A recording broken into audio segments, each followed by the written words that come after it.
Index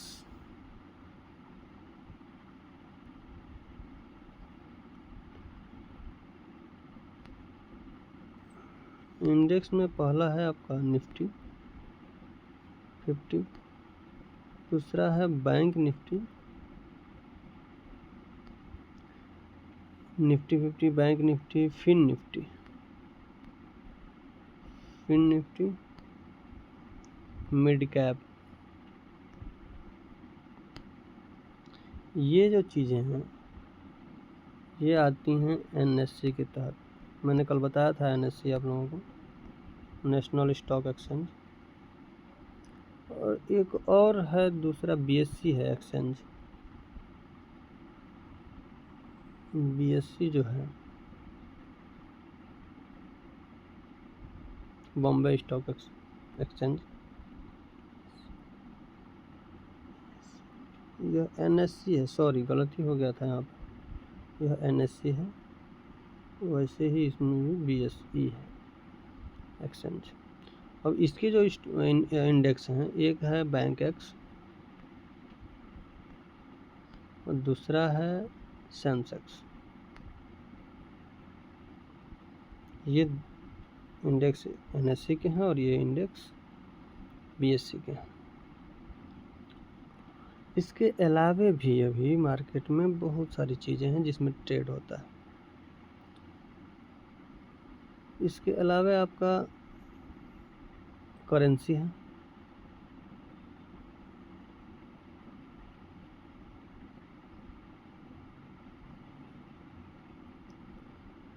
currency के अलावा एक और चीज़ है commodity.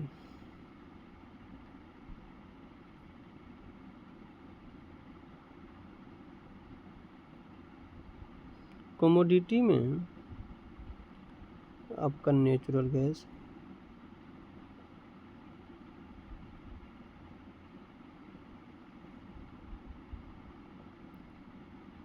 Gold, silver, crude oil,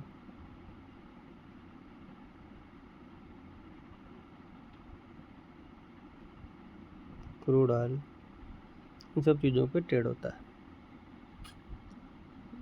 तो स्टॉक के अलावे 3 चीज़ें और मिली मुझे, एक इंडेक्स ट्रेडिंग और दूसरा करेंसी और कमोडिटी। वो शाम को शुरू होता है, सुबह नहीं शुरू होता है। इसमें हम ट्रेड भी नहीं करते हैं, बस जानकारी के लिए बताते रहे। इसके अलावे ये जो ट्रेडिंग की जर्नी है, शुरू करने से पहले एकदम एक चीज़ को दिमाग में रख लेना है कि मुझे सीखना है, पैसा नहीं कमाना है। क्योंकि जब आप इसमें रहेंगे, कुछ दिन रह लेंगे, जी लेंगे मार्केट में, उसके बाद आपको समझ में आएगा पैसा कमाना कैसे है, बनता कैसे है। नहीं तो जल्दबाजी अगर किए तो दोस्त मार्केट में गया हुआ पैसा वापस नहीं आता, जान लीजिए। ना तो रिकवरी होती है, ना आपको कोई ला कर देगा, और ना ही आप किसी पे इल्ज़ाम लगा सकते हैं। एक छोटी सी बात बताते हैं आपको इसके बारे में। इन सब के अलावा सब कुछ ठीक है, जानकारी भी है, पढ़े लिखे हैं, व्यवस्थाएं हैं आपके पास, कंप्यूटर, इंटरनेट, स्पीड, आपकी अपनी कौशल क्षमताएं। इन सब के होने के बाद भी कभी कभी ऐसा होता है कि आदमी लॉस उठा लेता है ग्लिच की वजह से। क्योंकि ओवरऑल चीज़ें जब इंटरनेट पे ही आश्रित हैं, तो जब इंटरनेट है तो कहीं ना कहीं ब्रेकेज हो सकता है या कुछ और हो सकता है, तो इसके वजह से भी नुकसान होता है। तो ये ग्लिच खैर कभी कभी आता है, वो हर मतलब ब्रोकर में आता है, चाहे वो जो मैंने बताया अभी आपको जो है डीमेट अकाउंट के लिए। एक है एंजल वन, धन, ग्रो,